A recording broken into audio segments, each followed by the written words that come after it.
दिखाई दिए हैं। लगातार युगल हमारे सहयोगी जुड़े हुए। युगल, कांग्रेस पार्टी अभी भी पशुपेश में है क्या?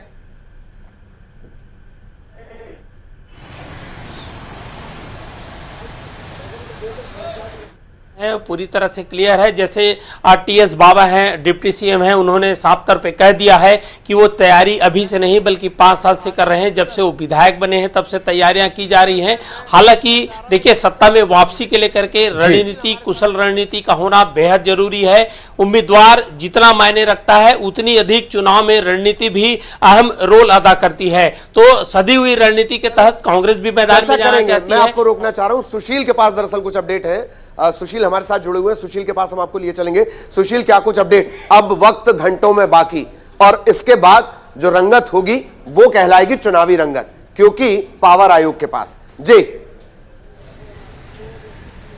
देखिए, बिल्कुल साफ बात कह रहे हैं, क्योंकि देखिए इस पूरी प्रक्रिया का इंतजार तमाम राजनीतिक पार्टियां करती हैं, और ये फिलहाल किसी भी प्रदेश में चुनाव कराना लोकतंत्र की बेहद अच्छी खूबसूरती है, क्योंकि 5 साल के बाद कहीं ना कहीं तमाम जनता को यह मौका दिया जाता है कि वो अपने मुद्दों के हिसाब से फिर से राजनेता चुने, फिर से सरकार बनाएं, और इसी की तैयारी को लेकर फिलहाल चुनाव आयोग ने कमर कस लिए हैं। जब फिलहाल ऑब्जर्वर की बैठक हुई थी तो माना जा रहा था कि कभी भी चुनाव आयोग चुनाव की घोषणा कर सकता है। आज 12:30 बजे दिल्ली के आकाशवाणी भवन में प्रेस कॉन्फ्रेंस का आयोजन किया जाएगा। यह माना जा रहा है कि नवंबर के दूसरे हफ्ते में फिलहाल चुनाव की जो घोषणा है वो कर सकता है चुनाव आयोग, और दिसंबर 15 तक जो फिलहाल मतगणना है वो प्रक्रिया शुरू कर सकता है। सबसे महत्वपूर्ण बात है कि मुख्य चुनाव आयुक्त राजीव गुप्ता की तरफ से जो ऑब्जर्वर की बैठक हुई थी उसमें 3 बड़े मुद्दे रखे गए। पहला, निष्पक्ष चुनाव कराना ही जरूरी नहीं है, निष्पक्ष चुनाव होते हुए दिखना चाहिए। जैसे ही आचार संहिता लगती है, चुनाव आयोग कहीं ना कहीं तमाम स्टेट्स को अपने अंडर में ले लेता है। उसके बाद एक निष्पक्ष चुनाव की प्रक्रिया को लेकर तमाम तैयारियां जो फिलहाल अभी तक चुनाव आयोग ने किया है उसको इंप्लीमेंट करना शुरू कर देता है। लेकिन अब चुनाव कराने की प्रक्रिया पहले से बहुत अलग है। वजह यह है कि अब डिजिटली फॉर्म में लोग बहुत ज्यादा जुड़ रहे हैं, डिजिटली लोगों को बहुत ज्यादा अटैच करने की कोशिश की जा रही है। उसमें चुनाव आयोग की तरफ से एक बड़ी टीम बनाई गई है जो डिजिटली लोगों को जो पैसा पहुंचाया जाए या लोगों को किसी प्रकार से प्रलोभित किया जाए, इन तमाम प्रक्रियाओं को लेकर एक बड़ी टीम बनाई गई है। एक टीम ऐसी भी बनाई गई है जो बड़े शराब व्यापारी हैं, राज्य के जो किंगपिन हैं, उन पर नजर रखेगी।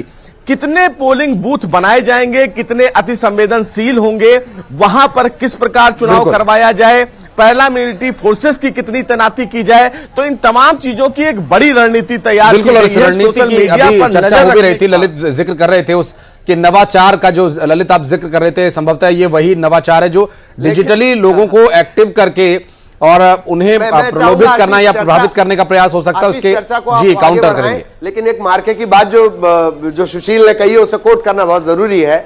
आयोग की जो पहली बात ऑब्जर्वर की बैठक के बाद कि चुनाव निष्पक्ष न होने चाहिए बल्कि चुनाव निष्पक्ष होते हुए नजर आने चाहिए, यह मार्के की बात थी। आप चर्चा आगे बढ़ाएं आशीष जी। बिल्कुल ललित, सवाल दरअसल वही था जो बात सुशील कह रहे थे कि अब ये दिखाई कैसे देगा, ये पता कैसे चलेगा, क्योंकि जब सड़कों पर से बैनर्स पोस्टर सब हट जाएंगे तो सोशल मीडिया पर सब आएंगे, और उसके अलावा डिजिटल प्लेटफॉर्म बहुत सारे ऐसे हैं जो लोगों को प्रभावित करेंगे। चुनाव आयोग की गाइडलाइंस के बाद भी कोशिश की जाएगी। ऐसे भी कुछ एंटी सोशल एलिमेंट्स हैं जो हैकिंग की दुनिया के बादशाह, और बहुत सारी अब चूंकि चीजें टेक्नोलॉजी पर ट्रांसफर हो रही हैं तो चुनाव आयोग भी अब उसी तरफ शिफ्ट होगा। आज उन नवाचारों का जिक्र हो सकता है ललित, जाहिर तौर पर। और जैसे कि अभी सुशील ने जिक्र भी किया था कि हमने अब तक देखा है कि या हम लोग खबर चलाते हैं फला पार्टी ने वार रूम बनाया, फला पार्टी का वो तैयार हुआ, वॉर रूम तैयार हुआ, लेकिन चुनाव आयोग का भी एक वॉर रूम है और वो भी पूरी तरह तैयार है।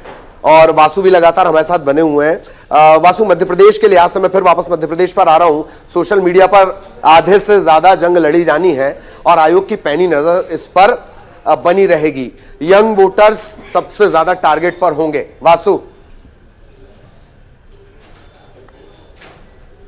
निश्चित तौर पर देखिए सोशल मीडिया जो है एक बड़े इन्फ्लुएंसर का काम करता है और जब हम वोटर्स के बीच में पहुंचे और खासतौर पर युवा वोटर्स के बीच में तो उन्होंने कहा कि सोशल मीडिया का एक बड़ा इन्फ्लुएंस होता है। सोशल मीडिया के साथ मीडिया लिटरेसी भी आई है और इसके साथ ही एक महत्वपूर्ण बात यह भी निकलकर सामने आई कि सोशल मीडिया के जरिए एक माहौल तैयार करने की जो कोशिश है वो की जाती है, लेकिन उस सबके बीच सबसे ज्यादा ध्यान रखने वाली बात यह होती है कि कोई आपको बहला फुसला तो नहीं रहा, आपको बरगला तो नहीं रहा, आपको किसी एक तय दिशा में डाइवर्ट करने का काम तो नहीं कर रहा। ये सबसे ज्यादा महत्वपूर्ण होता है और सोशल मीडिया ही वो सबसे बड़ा तंत्र होता है, एक सबसे बड़ा टूल होता है जिसके जरिए अफवाहें फैलाने का काम भी किया जाता है। जो असामाजिक तत्व हैं वो भी सोशल मीडिया का भरपूर इस्तेमाल करना जानते हैं और वो भी लगातार हाईटेक हो रहे हैं और यही वजह है कि पुलिस को भी और चुनाव आयोग को भी सोशल मीडिया पर खासी निगरानी, खासी वॉच रखने की जो जरूरत है वो पड़ रही है। एक वॉर रूम का आप जिक्र कर रहे थे, निश्चित तौर पर वो वॉर रूम मध्य प्रदेश में भी इलेक्शन कमीशन के द्वारा बनाया जाएगा और वो काम भी करेगा ताकि सोशल मीडिया पर बारीकी से नजर रखी जा सके, तमाम अपडेट्स पर बारीकी से नजर रखी जा सके, क्योंकि जो अगर कोई वर्चुअल द्वंद है वो एक्चुअल द्वंद ना बन जाए और उसके चलते कहीं हिंसा, कहीं मारपीट जैसी घटनाएं ना हो जाए। जी वर्चुअल द्वंद जो है वो एक्चुअल बन रहे हैं और ये भी एक बड़ी चिंता है। हिमांशु भी लगातार हमारे साथ बने हुए हैं, सुशील लगातार हमारे साथ बने हुए हैं। सुशील, थोड़ा इंतजार, क्या कुछ नया भी सुनने को मिलेगा या बार बार हम ये जिक्र कर रहे हैं कर्नाटक में नए प्रयोग हुए हैं, मध्य प्रदेश छत्तीसगढ़ में भी क्या वो प्रयोग हमें नजर आएंगे, मतलब बाकी जो राज्य है वहां पर भी। और छत्तीसगढ़ में एक खास बात है कि बुजुर्ग मतदाता तकरीबन लाखों में इनकी संख्या है, 1.25 लाख से ज्यादा, तो और ये कई सीटों पर निर्णायक भूमिका में है। इन्हें सुविधा भी दी जाएगी, घर पहुंचकर इनसे वोटिंग करवाई जानी है। क्या कुछ नया आज हम सुनेंगे सुशील? जी देखिए, बिल्कुल साफ तौर से जिस तरह कर्नाटक में तमाम चीजें नई देखी गई हैं, चुनाव आयोग इस बार भी जो 5 राज्यों में चुनाव होने वाले हैं उसमें कई नए प्रयोग करने के विचार में आगे बढ़ेगा। निश्चित रूप से आप सही कह रहे हैं कि तमाम जो दिव्यांग हैं, जो फिलहाल बहुत ज्यादा बुजुर्ग हैं, जो नहीं चल पाते हैं, बाकायदा टीम बनाई गई है चुनाव आयोग की जिसमें कहीं ना कहीं जो ऑब्जर्वर हैं वो हेड करेंगे। जिले के जो फिलहाल डीएम हैं, एसपी हैं, उनके द्वारा तमाम जो मतदाता हैं उनमें ये डिसाइड किया जाएगा कि कितने ऐसे मतदाता हैं जो चलने में असमर्थ हैं। उनके घर पर इलेक्शन कमीशन की टीम है जो मुहैया कराई जाएगी और उनके घर पर जाकर वोटिंग कराएगी। ये फिलहाल एक नया प्रयोग होगा और बहुत ज्यादा नए मतदाता इस बार मध्य प्रदेश और राजस्थान में देखने को मिलेंगे। चुनाव आयोग की तरफ से पिछला जो मीटिंग हुआ था उसमें साफ तौर से जो ऑब्जर्वर की टीम थी उसमें साफ तौर से कहा गया था कि हमारा पहला उद्देश्य जो तमाम दिव्यांग हैं, जो तमाम बहुत ज्यादा बुजुर्ग हैं, उनको पोलिंग बूथ से जोड़ना है, यानी कि चुनाव प्रक्रिया निष्पक्ष कराना और निष्पक्ष कराते हुए दिखाना, ये चुनाव आयोग की पहली प्राथमिकता है। और इसीलिए चुनाव आयोग के जो हेड हैं राजीव कुमार, उनकी तरफ से कहा गया कि जो ऑब्जर्वर नियुक्त किए गए हैं 5 राज्यों में चुनाव कराने को लेकर, वो केंद्रीय चुनाव आयोग की नाक और कान है, आंख है, यानी कि चुनाव आयोग ये बेहतर समझता है कि निष्पक्ष चुनाव कराने के लिए, जैसा आप बता रहे थे कि तमाम जो दिव्यांग हैं, जो बुजुर्ग हैं, उनको पोलिंग बूथ से जोड़ना है और ये कवायद चुनाव आयोग के लिए बहुत चुनौतीपूर्ण होगा। इसीलिए बाकायदा टीम ने तमाम राज्यों में दौरा किया, वहां के जमीनी हालात को देखा और यह भी देखा कि राज्य चुनाव आयोग इस प्रक्रिया को लेकर कितना तैयार है। हाँ आशीष, आप कुछ जिक्र कर रहे थे प्लीज। बिल्कुल, मैं ललित यही पूछना चाह रहा था, चूंकि ये जो व्यवस्थाएं होती हैं ये चुनाव आयोग की तरफ से दी जानी है या फिर जो वहां पर बूथ मैनेजमेंट में लगे हुए लोग होते हैं वो भी कोशिश ये करते हैं कि लोगों को वहां तक पहुंचाया जाए, और कई बार अंदर खाने या फिर जो कैंडिडेट लगे हैं वहां उनकी तरफ से कुछ सुविधाएं मुहैया कराई जाती हैं कि लोगों को मतदान केंद्रों तक लाया जाए। ठीक है, मतदान वो अपने तरीके से करेंगे, लेकिन उन्हें पहुंचाने के लिए बहुत सारे समाज सेवी एकदम से उमड़ पड़ते हैं। तो क्या उस पर भी कोई लगाम होगी या उस पर भी कोई गाइडलाइंस होंगी कि आप इन लोगों को कैसे वहां पर लेकर जाते हैं या उन्हें नहीं ले जा सकते, या क्या इस बारे में भी कोई गाइडलाइंस हो सकती है? हाँ जी, मैं आशीष की बात का मैं एक जवाब देना चाह रहा हूं कि हाँ, अगर आप समाज सेवा के इरादे से कर रहे हैं तब तो कोई दिक्कत नहीं। सेवा के पीछे कहीं छिपकर सियासी कोई एंगल है जो प्रभावित कर रहा है, तब बहुत दिक्कत होगी। और आयोग की नजर को लेकर तो मैंने कहा ही है कि आयोग किस तरह से नजर रखता है, उसकी बानगी हमने चुनाव में देखी है, पिछले चुनाव में भी हमने देखी है। बिल्कुल ललित, क्योंकि सियासी मेवा खाने की कोशिश कई लोग ऐसे में करते हैं, तो ये ना हो इसके लिए चुनाव आयोग हमेशा से एक्टिव रहता है। और इस बारे में अब जरूर हम बातचीत करेंगे वासु से भी। वासु, चूंकि जिक्र चला है तो स्वाभाविक है, अब चूंकि ज्यादातर मध्य प्रदेश का जो क्षेत्र है वो आदिवासी अंचल है, ग्रामीण क्षेत्र है, और वहां पर बुजुर्ग भी हैं और वहां पर महिलाएं भी हैं, कुछ दिव्यांग भी हैं जो मतदान केंद्रों तक नहीं जा सकते। व्यवस्थाएं किस तरह से होंगी, इसके बारे में कोई जानकारी मिल पाएगी अब तक? बिल्कुल, देखिए लगातार हम इस बात को लेकर डिस्कशन कर रहे हैं कि चुनाव आयोग की ओर से बहुत सारे नवाचार किए गए हैं और इन नवाचारों के बीच इस बात का भी ध्यान रखा जा रहा है कि कोई किसी तरीके की जो व्यवस्था है उसका दुरुपयोग ना करे। इसलिए चप्पे चप्पे पर चुनाव आयोग की जो टीम है वो तैनात रहेगी। चुनाव आयोग जिला प्रशासन का पूरा सहयोग लेगा और जो केंद्र और राज्य सरकार के विभिन्न अलग अलग विभाग हैं उनके कर्मचारियों को भी इन इलेक्शन मैनेजमेंट के काम में डिप्लॉय किया जाएगा और उनको भी बड़ी जिम्मेदारियां जो है वो दी जाएंगी। पुलिस का पावर जो है वो आचार संहिता के दौरान बढ़ जाता है और कानून व्यवस्था को बनाए रखने के लिए डीजीपी सुधीर सक्सेना जो है मध्य प्रदेश के, वो लगातार बैठकें ले रहे हैं। पुलिस ऑफिसर्स को विशेष ट्रेनिंग भी प्रोवाइड की गई है और साफ तौर पर निर्देशित किया गया है कि तमाम असामाजिक तत्वों की धरपकड़ और जो वारंटी है, स्थायी वारंटी है, उनको सलाखों के पीछे पहुंचाया जाए। और इसके साथ ही जब वोटिंग होगी, जब मतदान होगा और उसके पहले का जो फेज होगा, जो उसके पहले का समय होगा, तो पुलिस इस बात का ध्यान रखेगी कि उस दौरान फ्री बीज ना बटे, कोई जो बाहुबली लोग हैं, जो असामाजिक तत्व हैं, किसी भी तरीके से इलेक्शन को प्रभावित ना करें, लोगों से गलत तरीके से मतदान ना कराएं, उन पर किसी तरीके का दबाव ना हो। इन सभी बातों का विशेष तौर पर ध्यान रखा जाएगा। और जहां तक बात है दिव्यांगजनों की या सीनियर सिटीजन्स की, उनके लिए विशेष व्यवस्था की गई है। फॉर्म 12D को इंट्रोड्यूस किया गया है जिसके जरिए इलेक्शन कमीशन की टीमें वीडियोग्राफर्स के साथ जो है, फोटोग्राफर्स के साथ जो है वो उन सीनियर सिटीजन के या पर्सन विद डिसेबिलिटी के घरों में पहुंचेगी और वहां पर उनसे वोट कास्ट कराया जाएगा। उसकी बाकायदा वीडियोग्राफी की जाएगी और इसकी सूचना राजनीतिक दलों को और जो उम्मीदवार है क्षेत्र से उसको भी दी जाएगी कि फला फला व्यक्ति की घर पर जाकर 12D के तहत वोटिंग कराई गई है और उसकी जानकारी हम आपके साथ साझा कर रहे हैं। तो इतनी पारदर्शिता बनाए रखने की, इतनी पारदर्शिता मेंटेन करने की जो कोशिश है वो की जा रही है और इस सब के बीच जनता का साथ भी लिया जा रहा है। जनता का पार्टिसिपेशन बहुत महत्वपूर्ण होता है, तभी जो व्यवस्थाएं वो सुचारू रहती हैं। तो सी विजिल जैसे जो ऐप है और जो तमाम ऐप्स जो है और जो हेल्पलाइन है वो भी जारी कर दी गई है। अगर जनता को कहीं लगता है कि कोई इलेक्शन को प्रभावित करने की कोशिश कर रहा है, वोटिंग को, मतदान को प्रभावित करने की कोशिश कर रहा है, फ्री बीज वो नहीं होने दिया जाएगा। ललित, ये दो बातें जो वासु ने कही है, मैं इसी को आगे बढ़ाना चाहूंगा। एक तो फ्रीबीज का वो जिक्र कर रहे हैं कि फ्रीबीज कैसे बांटी जाए या किस तरह से लोगों को प्रभावित किया जाए, वो बिल्कुल नहीं होगा, ये चुनाव आयोग की कोशिश रहती है। और दूसरा जो नवाचार का हम जिक्र कर रहे हैं, मैं फ्रीबीज वाले विषय पर आ रहा हूं। मुझे एक महत्वपूर्ण जानकारी जो अभी हमारे दर्शकों को शायद होनी चाहिए या होगी भी, उस पर मैं बात करना चाहूंगा। युगल, चूंकि सुप्रीम कोर्ट में एक याचिका लगाई गई थी, उस याचिका में जिक्र किया गया था और केंद्र सरकार को, राज्य सरकारों को यह नोटिस भी इशू हुआ था कि किसी भी तरीके की कोई जनहित योजना जो चुनाव के ठीक पहले लागू की जाती है, वो चुनाव के समय में जनहित योजना नहीं रह जाती, वो चुनाव को प्रभावित करने वाली योजना ना बन जाए, ये बात सुनिश्चित होनी चाहिए। इसके लिए आज 12 बजे से चीजें प्रभावी होने लगेंगी।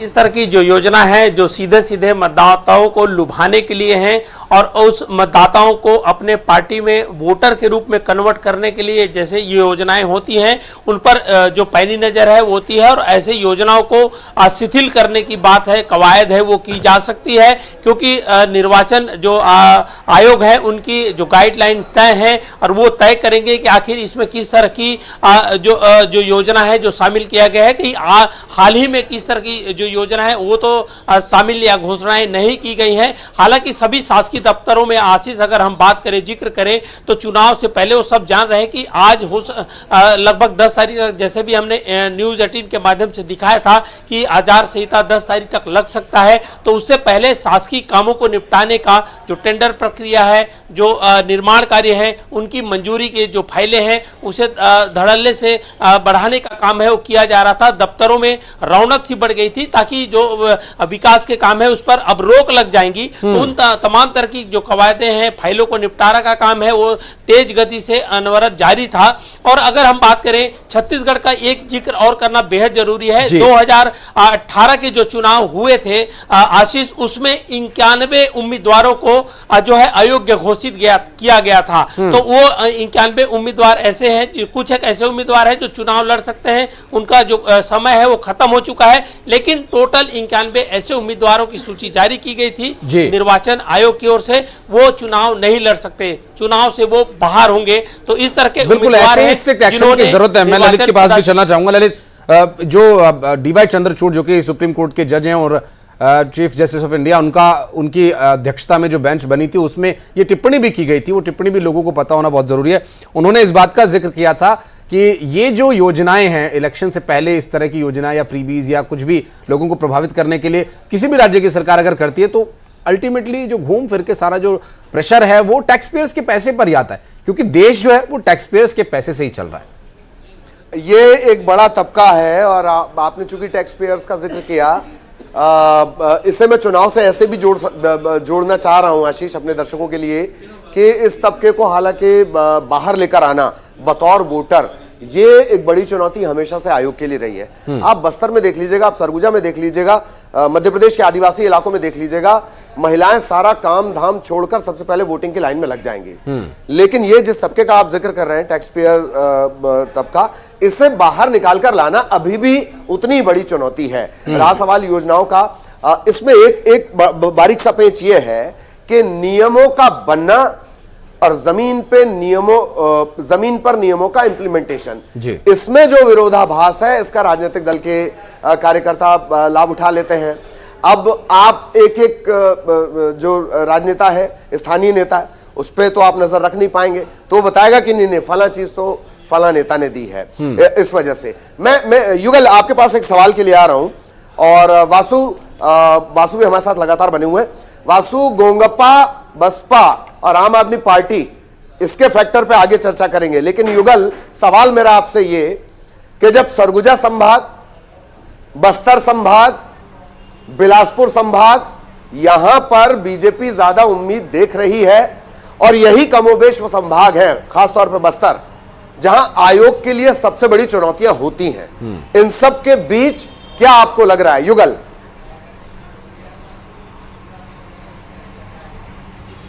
देखिए ललित, आपने जिक्र किया है बस्तर का, बिलासपुर का, सरगुजा का, तो मैं वहां के जो पैटर्न है वो बता दूं। छत्तीसगढ़ में जितने भी अब तक चुनाव हुए हैं तो ग्रामीण अंचलों में वोटों का प्रतिशत है वो काफी रहता है। जैसे आपने टैक्स जो पेयर की बात कही है, शहरी क्षेत्रों में वोटों का प्रतिशत कम रहता है। ग्रामीण क्षेत्र में लोग अपने काम काज को छोड़ करके मतदान करते हैं, जागरूकता है और वो इसकी अहमियत को समझते भी हैं। लेकिन शहरी क्षेत्र में ये सब तमाम चीजें हैं वो नदारत रहती हैं। वोटों का है वो शहरी क्षेत्रों में कम देखा जाता है। और जैसे आपने बस्तर का जिक्र किया है, तो बस्तर में मैं बता दूं, मुझे लोकसभा के कुछ जो डेटा हैं वो याद आ रहे हैं ललित, कि 48,000 के लगभग लोकसभा के चुनाव में नोटा में वोट पड़ा था। तो इसमें से कोई भी नहीं एक विकल्प है, और ये जो मतदाता है वो नाराजगी जाहिर करते हैं, जो उम्मीदवार पसंद नहीं है तो इसमें से कोई नहीं नोटा का उपयोग करते हैं। तो ये भी एक बड़ी बात कही जा सकती है। और ये प्रतिशत युगल इसमें मैं ऐड ऑन करना चाह रहा हूं। आपने नोटा का जिक्र किया है, जो आंकड़े आए थे,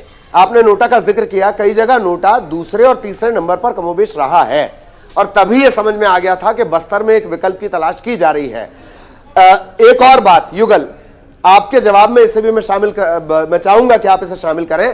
आम आदमी पार्टी उसी जगह पे जोर लगा रही है, आम आदमी पार्टी उसी जगह पर जोर लगा रही है युगल।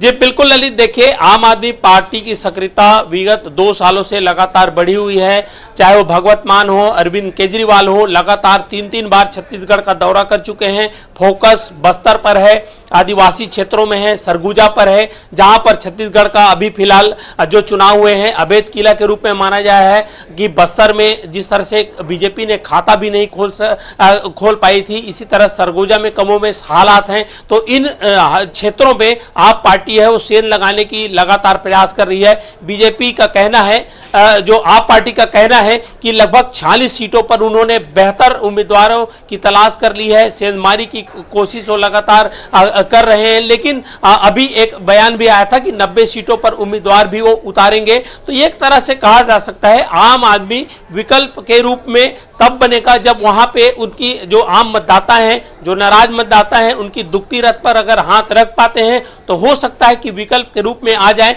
लेकिन आम आदमी पार्टी की सक्रियता छत्तीसगढ़ में काफी बढ़ी है, उसे नजरअंदाज भी नहीं किया जा सकता। सोशल मीडिया का जमाना है, वो लगातार बूथ तक जा रहे हैं, कार्यकर्ताओं को, पदाधिकारियों को साधने का प्रयास कर रहे हैं। और सबसे बड़ी बात यही है कि यहाँ पर जो बीजेपी के जो रूठे हुए हैं, कांग्रेस के जो रूठे हुए लोग हैं ललित, उन पर उनकी नजर है कि अगर वो अच्छा उम्मीदवार साबित होता है तो हो सकता है कि उन्हें भी ये दोतरफा मुसीबत दरअसल कांग्रेस के लिए बन रही है। और बस्तर के 12, सरगुजा मेरा ख्याल है 14, बिलासपुर में 25, टीएस बाबा खुद कह चुके हैं सरगुजा संभाग में किस तरह की स्थितियां हैं। ये कहीं ना कहीं इसी वजह से बीजेपी ज्यादा उम्मीद देख रही है। और जब बीजेपी ज्यादा उम्मीद देखती है तो आक्रामकता बढ़ती है। आक्रामकता बढ़ेगी तो चुनाव आयोग को वहां पर और ज्यादा फोकस करना होगा। आज एक और महत्वपूर्ण घटनाक्रम भी, आशीष, आज एक महत्वपूर्ण घटनाक्रम यह भी है कि सीडब्ल्यूसी की बैठक भी है। सुशील भी लगातार बने हुए। आशीष, आपके पास भी हम आएंगे, आप भी सवाल जवाब के सिलसिले को आगे बढ़ाइएगा। सुशील के पास मैं आना चाह रहा हूं। सुशील, आज आयोग बैठ जाएगा, 12 बजे के आसपास आयोग पूरी जानकारी देगा। आज ही कांग्रेस की एक महत्वपूर्ण बैठक भी होनी है, तकरीबन 10:30 बजे के आसपास से वो बैठक होनी है। इस कॉन्फ्रेंस का जिक्र भले ही औपचारिक अनौपचारिक पर उस बैठक में रहेगा जरूर। सुशील जी, देखिए, जब ये खबर चलाई गई थी, आपको याद होगा शायद शनिवार को हमने ये खबर चलाई थी और हमने बताया था कि जो चुनाव आयोग है वो इसकी घोषणा कर सकता है। जो मेरे सूत्र हैं उन सूत्रों के मुताबिक चर्चा में गर्माहट तभी आ गई थी क्योंकि ये उम्मीद सबको थी कि अक्टूबर में 8 से 10 तारीख के बीच में चुनाव आयोग चुनाव की घोषणा कर सकता है। और उसी के बाद कांग्रेस की एक बड़ी बैठक देखने को मिली। तो कहीं ना कहीं तमाम राजनीतिक पार्टियों की नजर भी इस समय न्यूज चैनल्स पर है कि कैसे कैसे तमाम जो डेवलपमेंट्स हैं वो हो रहे हैं और उसके बाद तमाम जो राजनीतिक पार्टियां हैं वो अपनी रणनीति बना रही हैं। चुनाव आयोग की घोषणा से पहले अगर पार्टियों के बीच में बैठक हो रही है, इसके बड़े मायने हैं। मायने इसलिए हैं क्योंकि तमाम पार्टियों के समक्ष सबसे बड़ा मुद्दा है कि वो कौन कौन से चेहरों को अपने अपने जो राज्य हैं वहां पर उतारें ताकि उनको नए मुद्दों के साथ जनता में किस तरह जुड़ाव होना चाहिए और उस राज्य के जो पहले जो बड़े मुद्दे हों उनसे लेकर चुनाव में आगे आना चाहिए। कांग्रेस इस दिशा में आगे बढ़ रही है, बीजेपी भी इसी दिशा में आगे कहीं ना कहीं देखने को मिल रहा है कि शिवराज सिंह चौहान लगातार लोगों के बीच में जा रहे हैं। आपके पास फिर लौटूंगा, इंदौर चलते हैं। इंदौर में चूंकि जो वोटर्स हैं उनका एक पैटर्न सेट होता है, वो एक सोच के साथ, एक मुद्दे के साथ वोट करते हैं और बहुत ही एलीट टाइप की वोटिंग वहां पर होती है, बहुत ही साफ सुथरी वोटिंग वहां पर होती है। लेकिन जो नवाचारों का हम जिक्र कर रहे थे, इंदौर में कितना प्रभाव उसका है ये जानने के लिए चलेंगे इंदौर। आपसे जानना चाहेंगे क्योंकि अभी जो वोटर्स हैं वो ज्यादातर सोशल मीडिया पर एक्टिव रहते हैं और चुनाव आयोग भी सोशल मीडिया पर नजर रखेगा। सारे जो नेता हैं आजकल, ज्यादातर नेतागिरी भी सोशल मीडिया के माध्यम से होती है, युवा भी सोशल मीडिया से जुड़ा रहता है। तो सोशल मीडिया पर यह बदलाव, उस पर चुनाव आयोग की नजर कैसी रहेगी? इंदौर के क्षेत्र में कितना बदलाव इसका देखने को मिल सकता है या कितना प्रभाव दिखाई दे रहा है अभी हाल के दिनों में?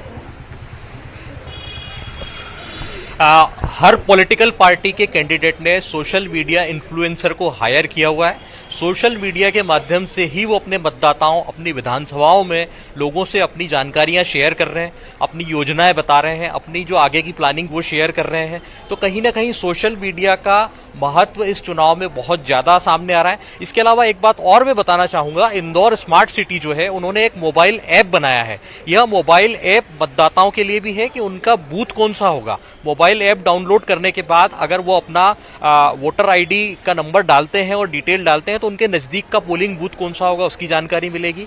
इसके अलावा जो सरकारी कर्मचारी हैं उनकी ड्यूटी कहाँ होगी उसकी डिजिटल मैपिंग भी इस बूथ के माध्यम से होगी। यह बूथ जो ये ऐप जो है ये पुलिस प्रशासन और पॉलिटिकल पार्टियों को भी शेयर किया गया है। तो इससे कहीं ना कहीं एक नवाचार इंदौर में एक नया प्रयोग हुआ है। मध्य प्रदेश में इस तरीके का पहला प्रयोग है ये। स्मार्ट सिटी द्वारा एक मोबाइल ऐप तैयार किया गया है जो जनता को वोट डालने के लिए उनके बूथ की पहचान कराएगा। गवर्नमेंट सर्वेंट की ड्यूटी कहाँ लगी है उसकी मैपिंग होगी कि वे अपने कार्यस्थल पर कैसे पहुंचे, और किसी भी तरीके की दिक्कत होगी तो उसमें पुलिस प्रशासन बिल्कुल। और ये सारी कवायद ललित जो है, ये सारी कवायद सिर्फ और सिर्फ वोटों को बेहतर करने के लिए, भारत का जो सबसे पुराना भी कहा जाए और सबसे बड़ा भी कहा जाए तो गलत नहीं होगा, जो लोकतंत्र है उसे मजबूत बनाकर रखने के लिए, लोगों को ये अधिकार देने के लिए, ताकत देने के लिए कि आप चुनेंगे तो इस देश का प्रधानमंत्री या मुख्यमंत्री चुना जाएगा। आप ही की ये ताकत है। खबर पर, चर्चा पर लगातार हम बने हुए, एक छोटा सा ब्रेक हमें यहां पर लेना होगा, जल्द लौटते हैं।